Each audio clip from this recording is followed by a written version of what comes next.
we go. Gallery so I can see everybody. Let's do some Tai Chi together.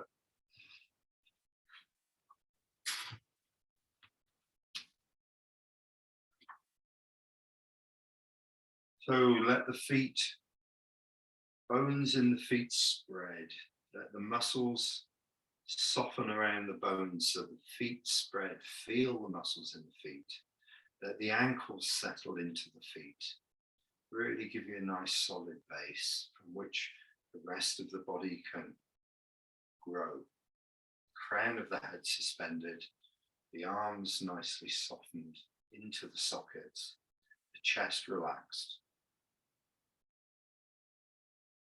Take your time to find your own posture. Bring your awareness inside, settle into the posture. Bring the arms up and smooth movements of the hips, sinking and turning. Smooth, rebound, move across, sink and turn. We want the hips to be smoothly turning without stopping in the center. We want this movement to move our center from one foot, both feet, across to the other foot. So our center's changing its position. And in that, we stay upright and we stay stable.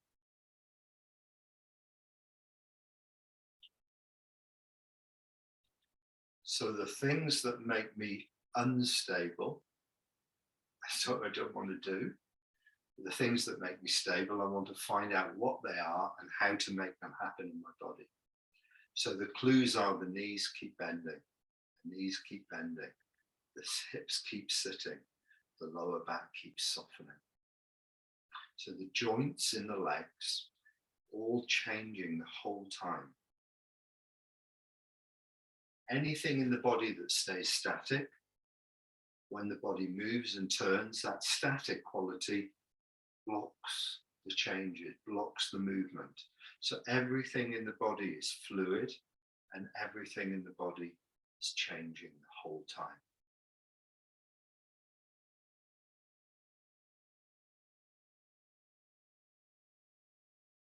Try to keep about 75% of your focus on the hips being smooth. And make sure that when you turn, you're sinking and spiraling, melting the muscles, not just lowering the body and not just moving to a new position. Because if you tell your body to move to a new position, that will become its focus. If you tell your body to sink and let the muscles melt, that will become its focus. So you have to be clear what message you're telling your body to do. Otherwise, you end up doing your Tai Chi in a very external way. You look for the movement instead of what generates the movement. So it's like a car. Instead of the movement of the car, you want to look towards what's happening in the pistons, what's happening in the clutch, the internal things you don't even see are the things we're working with in Tai Chi. You don't even see the changes. But the changes create the movement we're looking for. And without the changes of the muscles,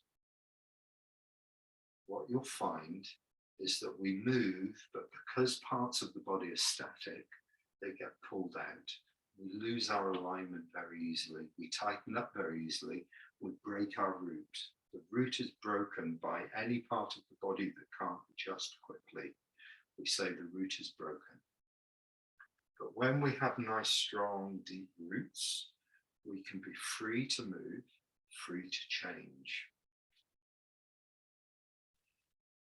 We have to remember that Tai Chi's origins are fighting art, a martial art, and the ability to change and be free to move, and to move our center quickly and smoothly from one position to another is really important in Tai Chi.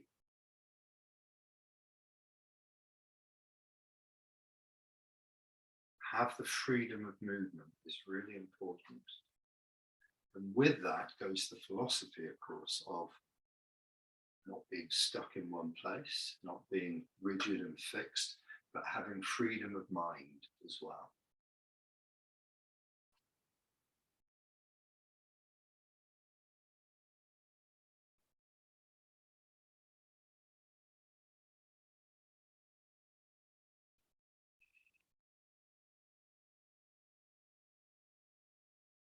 This movement in the first loosening exercise, sinking and turning, opening the hips, it's there in the form. For example, when we come to cross hands and we sink and turn, exactly the same movement. The hands may be doing something slightly different, but they're still sinking and releasing with the whole body. The body is melting onto the right foot. The hips are turning. The knees are bending the whole time. The hips are seating the whole time. The lower back is opening. The chest is softening. The whole body's lightly pressing into the right foot. Let's just do the movement from cross hands together. I want us to see the similarity between this movement and the first loosening exercise. Sinking, turning, releasing, finishing. Try to time the movement so the release of the base, followed by the release of the torso, followed by the shoulders, all finishes together. Release, turn, sink, stable and upright. Release, turn, sink, stable and upright. Release, turn, sink, stable and upright. Same thing when we do the loosening exercise. Sink, turn, release, stable, upright. Other side, sink, turn, release, stable, upright. If you move into a position and you're not stable, you will tighten your muscles to give you stability.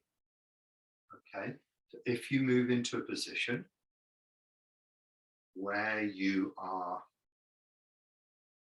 let's say your root, your feeling of being grounded is tightened somewhat, your leg is tight somewhat, you will hold on to that tightness, you will bind your body with tight muscles to give you stability. And it's the complete opposite of what we want in Tai Chi. What we want, of course, is for our body to be completely fluid, so that when we're pressed onto the ground, we're buoyant. You've got a feeling of a boat on water, not a rigidity. Okay. Every single joint in our body, wants to have that feeling of being buoyant and lightly pressed onto the ground, not held in any way whatsoever. Because when I'm held, I can't quickly change. Any place in my body that's holding on has to release before I can change. And that's very slow in a fighting condition, or in a combat condition. You want to be as released and as loose as possible, so you're able to change anytime you want to change. You don't want to have to relax first and then change. Always relaxed, always free, always able to move. So the first loosening exercise shows us what we need to do to stay buoyant as we move our center. As we move our center from 50-50 across, what we need to change to enable us to stay upright, buoyant and relaxed. And if we move in a way and we're not, or we're too compressed, or we're too out of alignment, or we feel ourselves wobbling on the foot or the ankle, then we need to make adjustments. We need to use that feedback to help us determine how we can move differently. It's intelligent to really notice the feedback we get from our bodies, because any tension anywhere, any misalignment anywhere, any timing issues where one part changes and the other part doesn't change with it, put us out of sync. We listen to the feedback and we try to make adjustments. So every time we do this exercise is fresh, every time is new, and we should be making adjustments as we move so we can find our most buoyant, released posture. Way more important to stay buoyant, released and upright than it is to reach an accurate posture. Okay? The posture should be accurate, should be turned to the corner, should be fully over the foot, should be upright.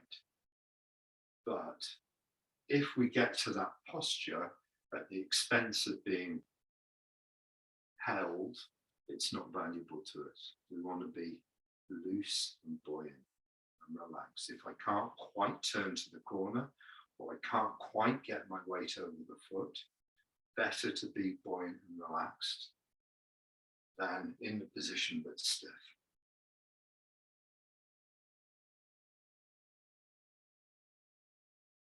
Slowing down, finding the foot, releasing onto the foot. Like water going down a plug hole, melting down.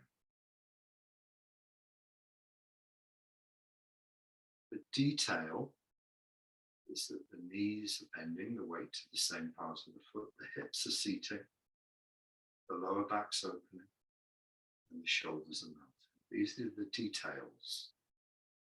The overall is that the whole body is melting down, it's spiraling into a buoyant, upright, pressed onto the ground condition. The overall. And within that, the details.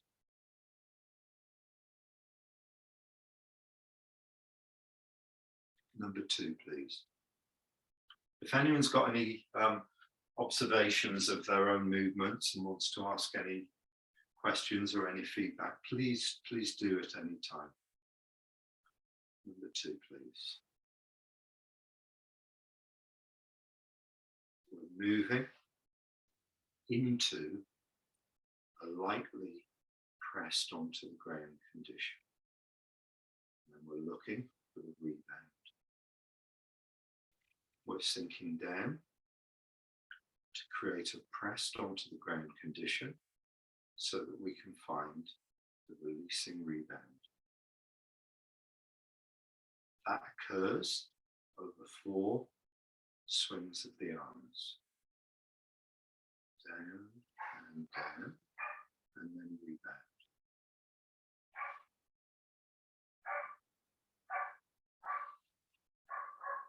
Release. And the movement down is very small, but the pressure definitely changes within the body as a result of the release of the muscles, the weight of the body pressing in. The pressure in the body definitely changes. You can definitely feel the spine elongate, falling away from the lower back, falling away from the crown of the head, and the spine lightly elongating.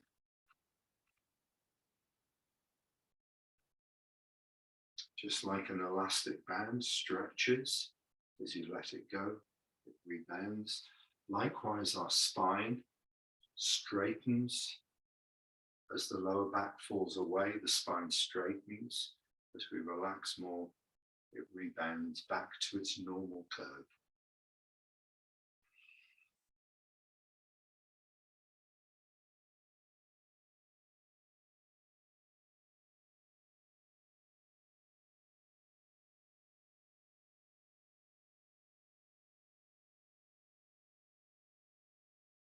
after 5 or 10 minutes of practice, your mind should be deeply immersed in your body sensations, strongly connected to your sense of changes within your body. Beginning to feel the pressure changes within your body as you move, especially in the feet, but also in other places in the body as you drop in. Feel pressure changes. Third exercise, smooth turnings of the hips.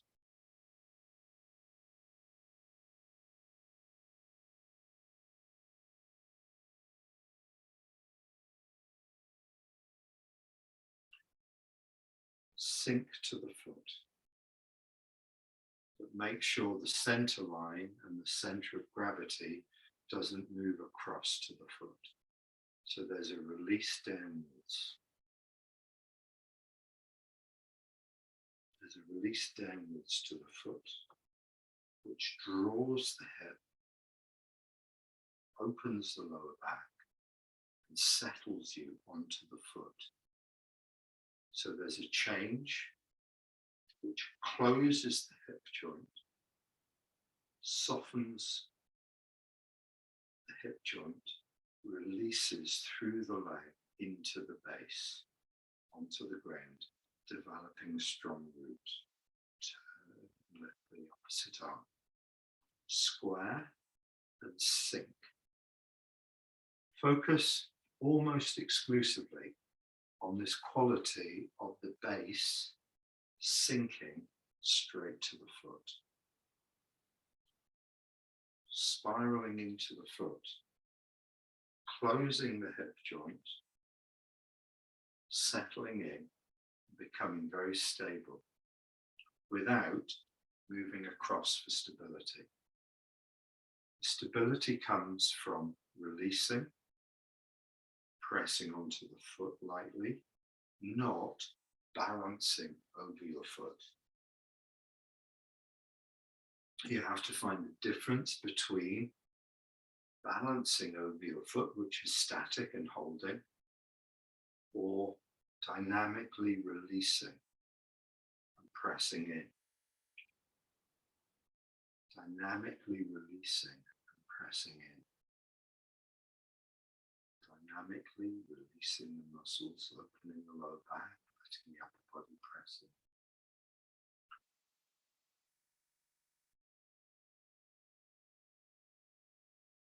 Listening for the feedback.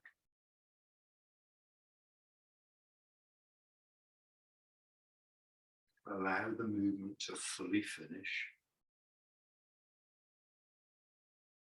Listen for the rebound.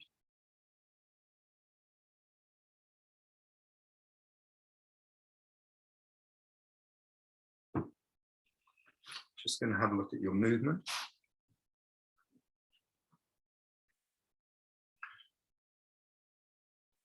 One of the things, just put that there so you can see my feet a bit. One of the things in my own practice I've had to really work with is making sure I fully finish the move. Okay, it's very, very easy for the root to feel developed, but it comes from slight tension in the body that isn't released. Okay, so you have to really make sure you're fully released, right to the very end. I've had to work hard on that. If you can do that, the last 5% of releasing is really, really interesting, because your alignment has to alter. When you let go and let go and let go of holding in your body, your alignment has to change.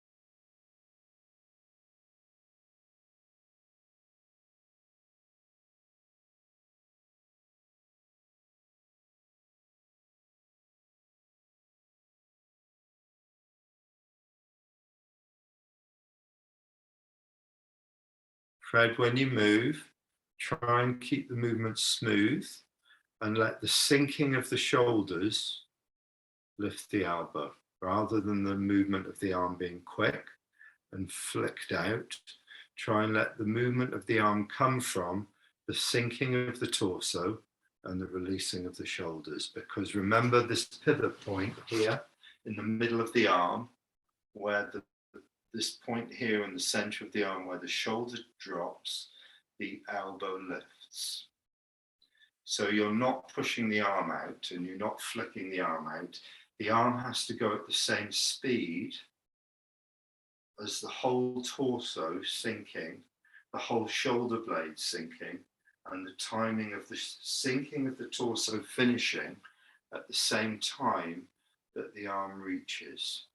So don't move like this and flick the arms out. Try to let the arm be part of the whole process of what the torso is doing.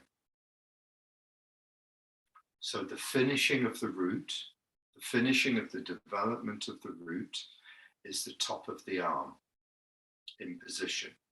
So you want to find how the stages of melting, the stages of turning, the stages of releasing coordinate with the dropping of the shoulder and the movement of the arm. So it looks a little bit more smoother. And also as a result, it doesn't feel like you're pushing your arms out, flicking them.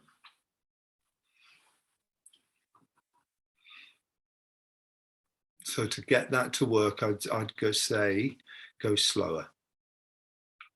I'd say go slower, so you can really feel it. And Kath, your movement doesn't need to turn so far. Okay, it's quite difficult to turn. Let's put it another way. Keep the movement just tick-tocking one side to the next, rather than a massive turning. Don't push the arm out to turn further. Let it come from the hips and be comfortable with what the hips are doing, because the hips are part of the base, and aim to keep your grounding really stable and let the arms just follow that. You don't feel you need to go into a position. Work the stability of the body rather than getting into a position with the body.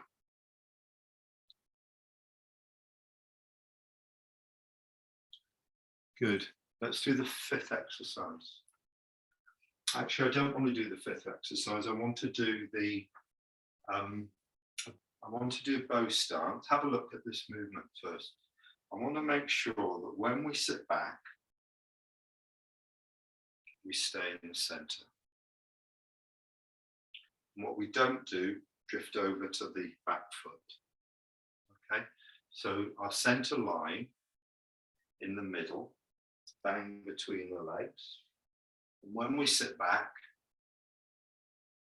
90% into the back leg, front leg straight, but we haven't drifted across to our back foot. We don't want a diagonal movement when we sit back. And the easiest way to practice this is by looking into a mirror and using the vertical line of the mirror frame and putting the vertical line of the mirror, there's a mirror on the wall here. I don't know if you can see it, probably not. Use the vertical line of the mirror, put it on your center line of your body, come into the 50-50 position, and then sit back. And you'll see straight away if you're moving off that center line. And don't cheat by keeping your head on the center line, moving your body. If your body wants to move across, make sure you stay upright. Don't leave your head behind. Do this. Stay on the center line as you sit back. What we're looking for is 90% in the back leg. If I do it this way around, 90% in the back leg, and the front leg straight but not locked. Draw back. stable. Sit back, stable, into the center. Okay, what makes us stable? Muscles are changing, the knees are bending, the hips are seating, the lower back's opening, and there's change in the muscles which accommodates the change in weight that happens between the legs. So when I sit back, if I'm static and I sit back, I'll be unbalanced. My base won't be strong. But if my muscles in my legs can accommodate the weight that's pouring into the back leg, and I can make adjustments I need to make, then I can sit back and I feel stable 90% in the back foot. From the center, 50-50 position, release, release, release, release, release, release, sit straight back, 90%. Which means that if I've got 10% in my front leg, if I took my front leg away, it's affecting my balance. The front leg is affecting the balance. It's not 100% over the back leg. It's 90%. So when I soften my front leg, my base draws me back down into the middle. Compress by dropping the back knee and rebound. Coming up. Sit back. Stay in the middle, 90%. Both legs release, draw down. Draw down. Look for stability. Seat the hips. Keep the hips seated while you load. Keep the hips seated while you rebound. Come back up. Sit straight back, 90%.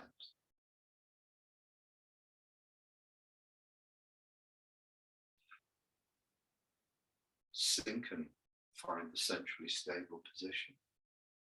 Release, load the back leg, rebound, sit straight back. Keep going, please. 3 more times on that side.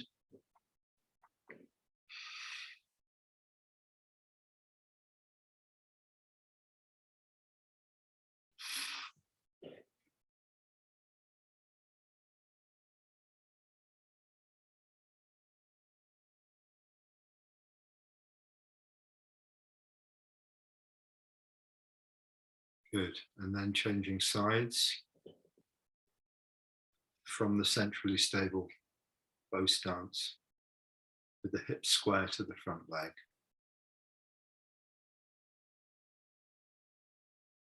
Draw back, looking for 90% weight in the back leg, looking for both knees to bend, both hips to seat, lower back to open till the front leg's straight.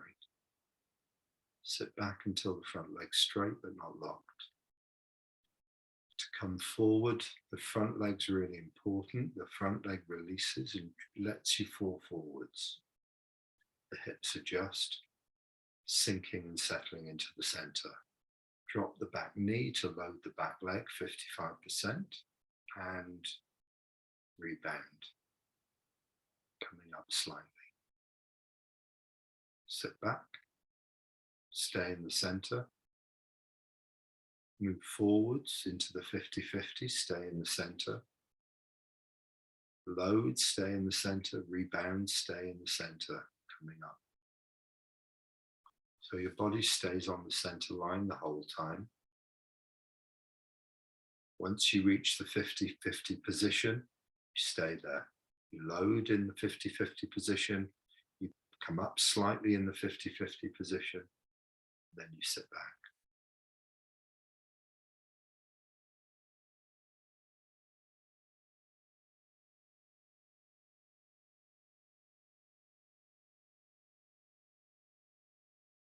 Okay, thanks. Take a break.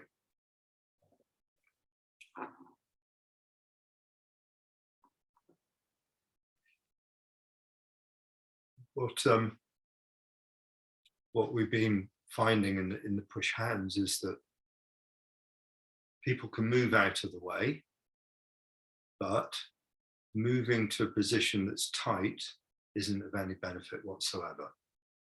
Okay, so moving is great. Moving smoothly is great. Moving smoothly at the same speed as the partner is great. But if that takes you to a place where you're tight in your body, you're locked when you get there. So there's no point moving to a place that gets you locked up. We want to be able to move to a place where we're free.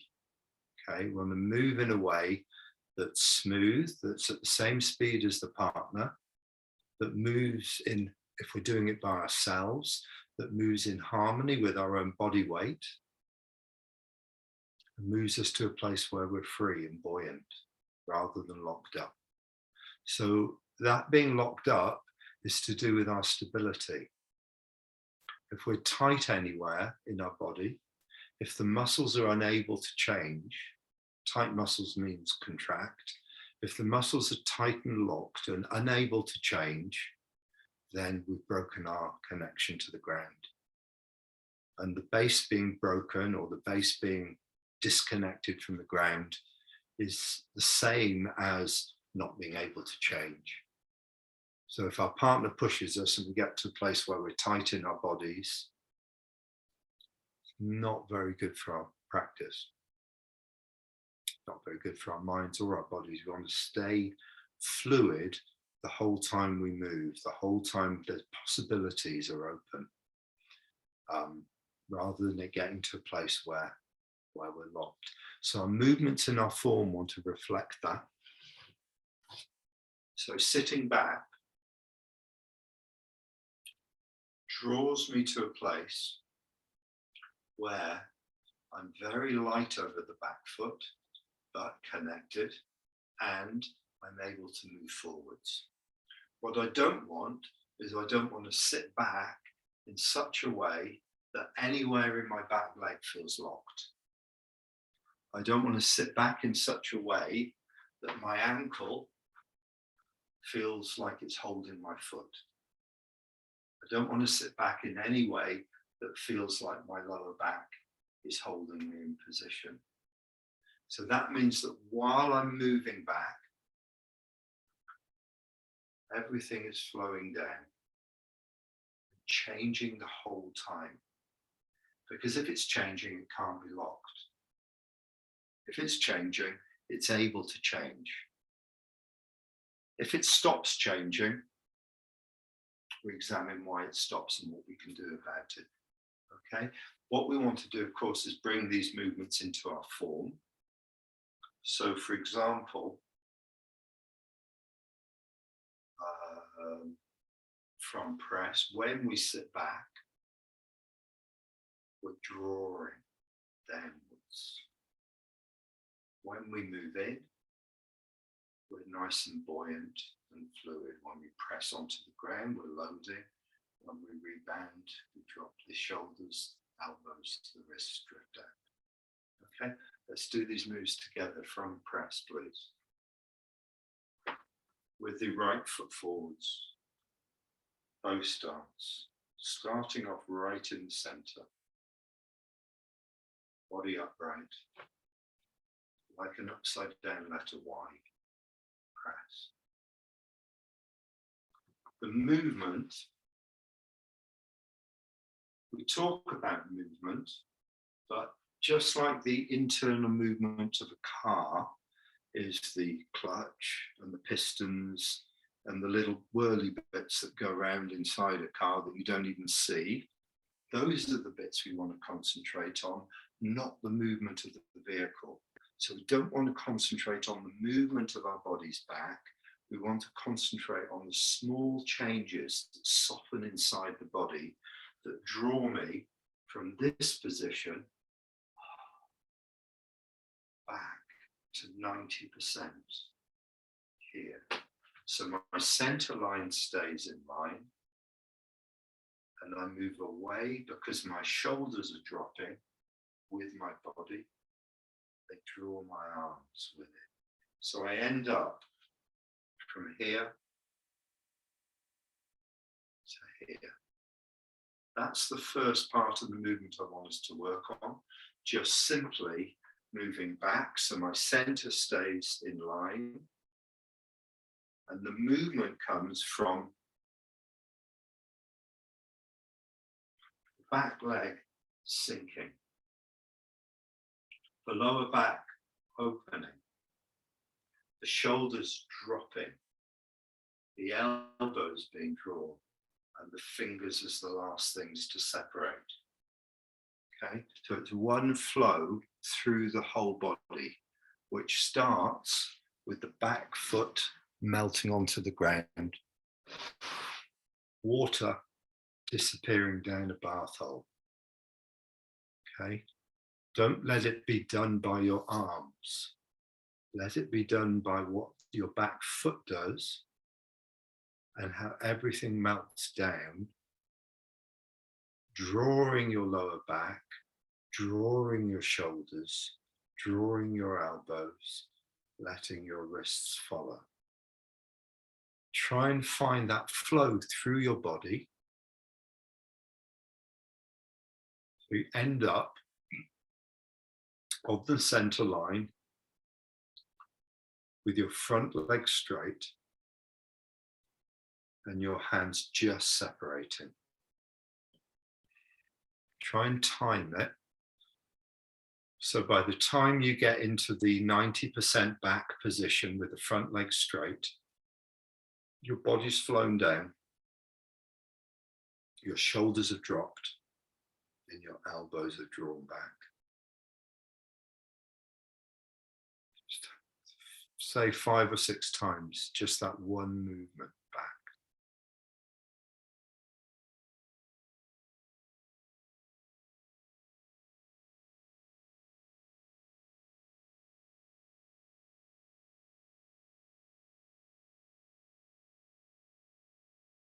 Great, good. Please, if there are any observations you have in your movements while we're going through this, please feel free to unmute and just ask any questions or mention what you're feeling in your body. If there's something you don't follow or don't understand or don't get, or even if it's going really well and you want to share it, that's great too. Okay, it doesn't always have to be something that's wrong with Tai Chi. Great. So we've moved ourselves back. Jim, when you're back, your arms are a little bit straighter. Yeah. So when you move back, your arms definitely want to be to this position here, so they're longer. You don't want to end up in this position because the next one is that we move in and drop the elbows, moving in towards the fingertips on the neck, or coming forwards in the next move. Let's look at the next bit of the move. The next bit of the move is caused by the base, what we do in the legs. Okay, so we're 90% on the back leg. The front leg is straight. 10% of the weight is on the front leg. So if I took the front leg off the ground, I'm going to fall forwards. I want to use that momentum that my body wants to fall forwards, but instead of falling, I use my front leg to stop me falling. I change my front leg slowly enough so the weight of the body falls into the center. I fall forwards into the center. From the back leg, 90%, I fall forwards into the 50-50 posture. At the same time, my torso is following what my base is doing, melting. My shoulders are following what my torso is doing, melting. My arms, my elbows follow my shoulders and drop into the push position. So the push position arrives not because I move into a push position, but because I let my base draw me downwards into the 50-50 position. So from sitting back, I draw down, I draw down, I keep drawing down until I'm in the push position. Let's do those two moves together. From press,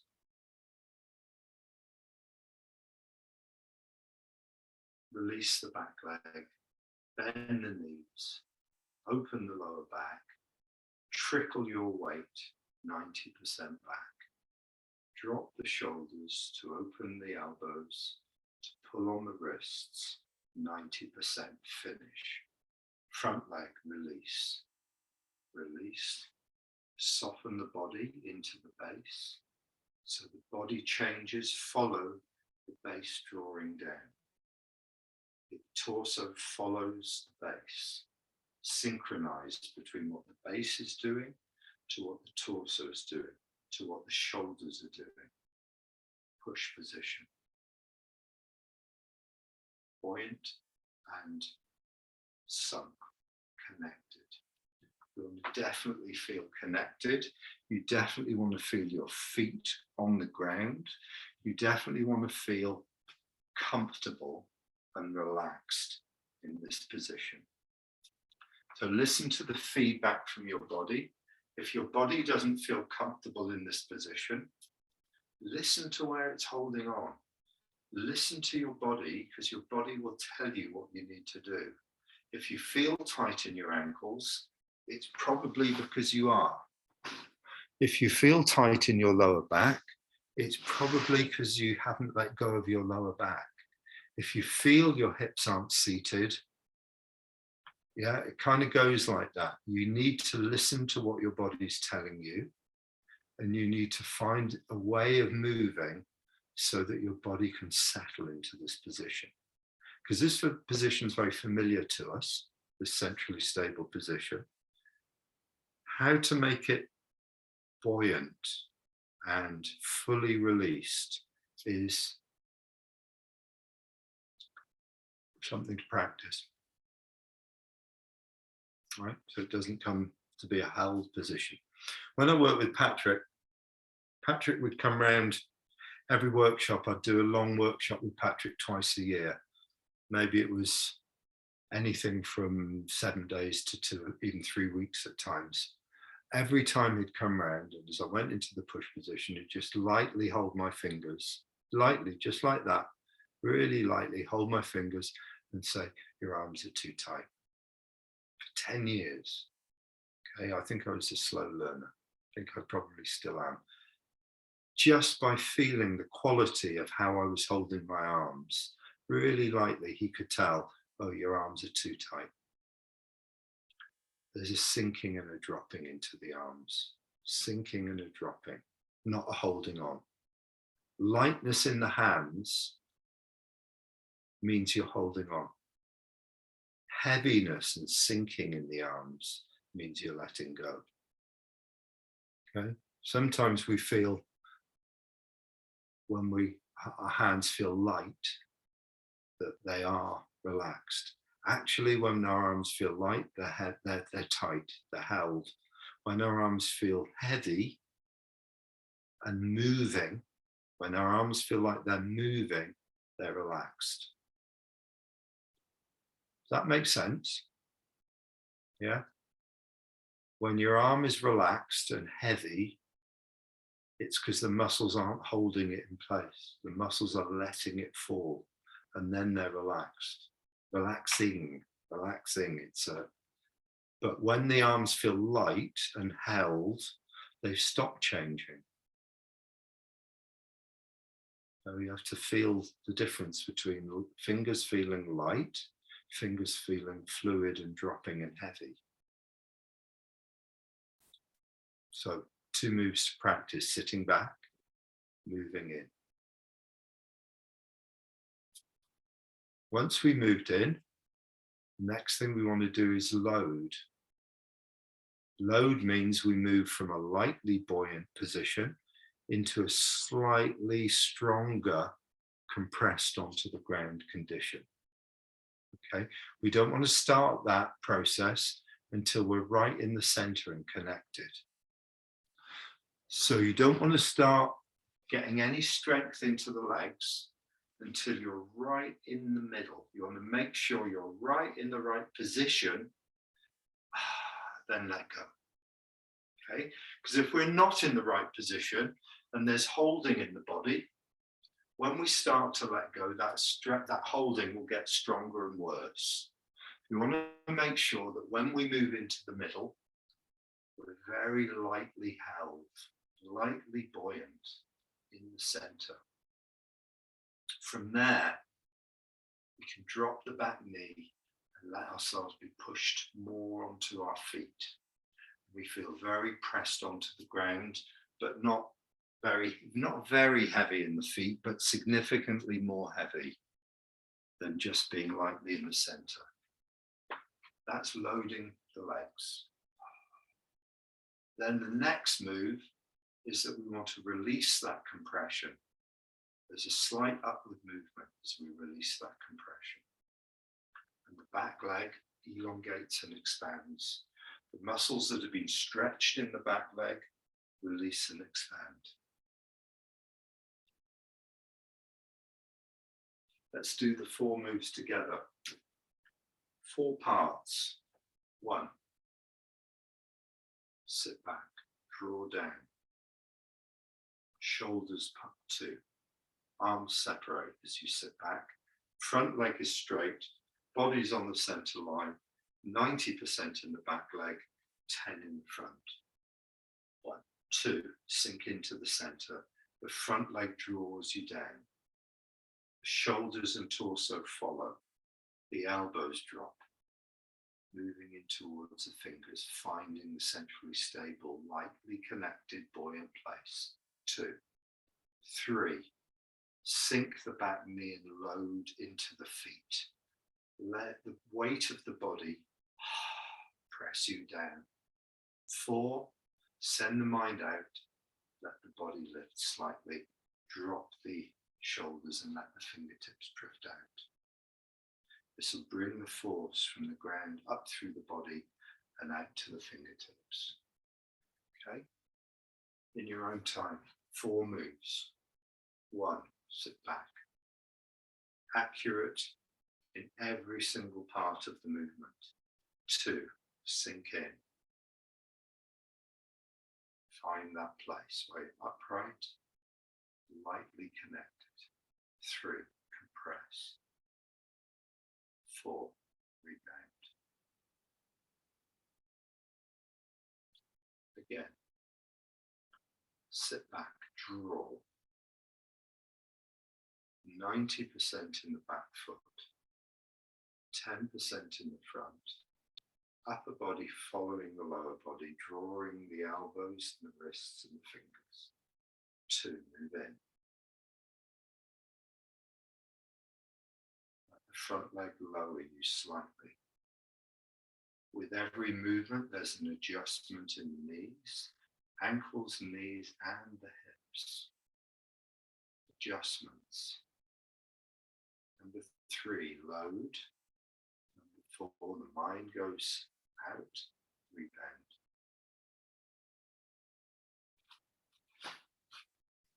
4 parts to the move. Each of those parts can be trained independently, and each of those parts accurate in the movement. If we just move, if we just tell our bodies to move, we will bypass all the small details and bypass the changes we actually need to be feeling. But don't tell your body to move, tell your body to change and release. Find the signal, the neurological pathway that informs your body the intention to make change a release rather than a movement. Take your mind away from external movements and place your mind on internal changes, muscles. Master Huang, Patrick's and Wikijin's teacher, said that at the beginning, 90% of your movement are external, 10% of your movement's internal. And as you develop through your Taiji practice, that changes. So you're moving towards 90% of your movement awareness is on what happens on the inside. 10% on getting the body into the right positions. And as a beginner, of course, we're all about getting the body upright into the centrally stable positions, understanding the corners, understanding being straight. And as we advance, we're much more interested in the changes inside the body. It takes us much deeper into our practice, much more meditative way of moving. Okay, we should try doing the same on the opposite side of the body. So this was with the right foot forwards. We want a movement with the left foot forwards. We'll go from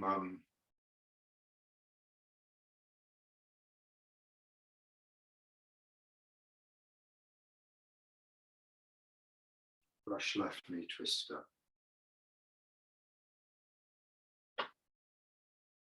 Principle wings. Just thinking it through. Turn.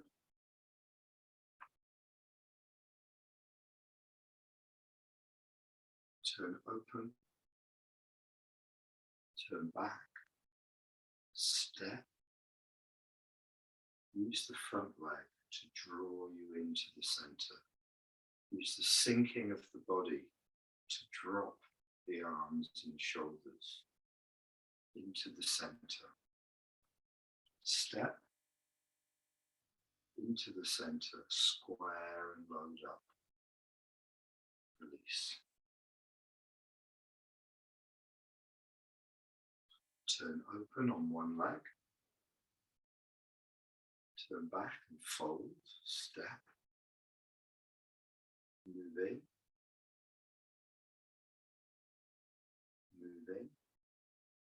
Let your body sink in. Follow your base. Move in. Square and load at the same time. Square the hips as you load and release once you're square. From one leg, all the weight on the right. Turn open. Turn back. Step lightly with the left heel. The base draws you in. Square as you load. As soon as you're square and loaded, release. From one leg, the weight's on the right leg. Turn open. Turn back. Step. In that movement, make sure in that turning of the waist, turning back, make sure the muscles in your legs don't lock. You only turn as far as you need to. Don't turn so far that the muscles in your leg are unable to change, or that you use the tightness in the body for your stability. So keep the body very fluid and grounded. So you can step, glide in, let the movement of the arms be because the torso is drawn down following the base. Don't move the arms ahead of the torso. Let the torso settling down onto the legs. Draw the shoulders down. When you get into the center, you're not square yet. You're going to sink and square. You're going to sink and load and square at the same time. Compress and square, rebound. Try that movement a few times by itself, please.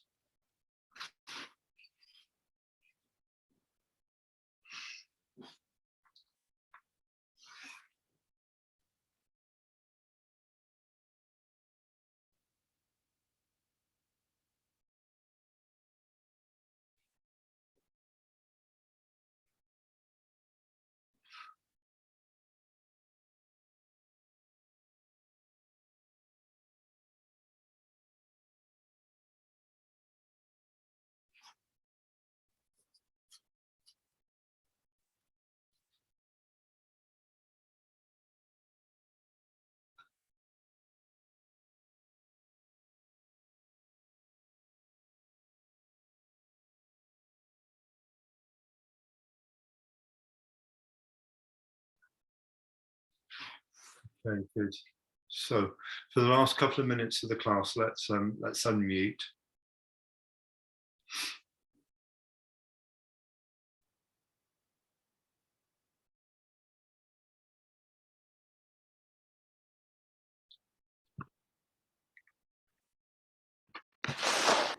Hi everybody.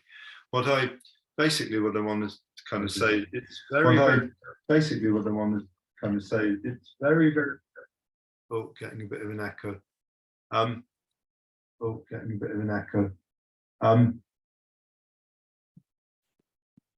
don't know if this is going to work if I've got an echo, because I don't know if you can hear me very well.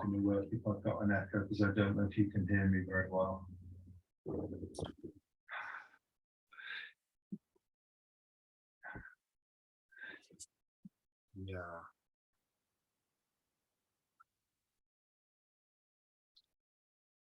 It's very sorry, Luke. It might work if you mute us all again. Yeah, okay, I'll mute everybody. Thanks, Toby. Yeah, okay, I'll mute everybody. Thanks, Toby. That's muted everyone apart. No, mute everybody. There we go.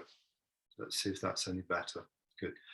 It's very easy for us to do our Tai Chi and not to know how to change what we do, which means we're doing it for years and years and years, and not, although we're doing it, although we're enjoying it, although we're getting to, you know, a nice relaxed, comfortable, quiet place with our movement, a mindful place, we're not actually really changing what we do in our bodies. Very, very easy for Tai Chi just to drift on over the years and not really refine. Okay, so we need to work in a way that kind of pushes us into seeing how we do things, push us into noticing what we do, noticing what we don't do, so that we're able to go, ah, that's interesting, I need to change that, I need to look at that, I need to have that as something I study and work out why that's happening every time I move. Then our Tai Chi can refine. Otherwise we end up doing the same, but if we look at our Tai Chi in the same way, we keep it the same when we don't notice things. When we look at our Tai Chi from different angles, different perspectives. That's why tonight, for example, I focused on one very, very common movement in the form, just the bow stance, sitting back, moving into the center, what we do in the center, and looking at it in a different way, trying to help us feel it differently and see it in a way that we can time our bodies differently, we can focus what we do differently. So that's the offering for tonight. I hope there's some takeaways for you from tonight. Yeah. Great. If you want to go through any movements of the form, if there are any particular movements you want to look at, just email me ahead of the class. Or even right at the beginning of the class, you can tell me and we can look at that during class. Otherwise, I'll have my own program of what I want to put across and what I want to share, like tonight.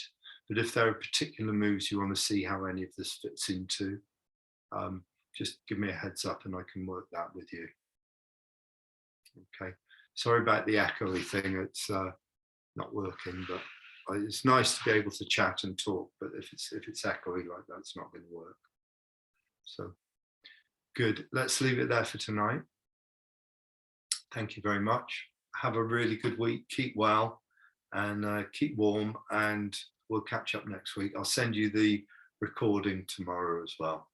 Okay, thanks everybody. Thanks, Luke. Thank you.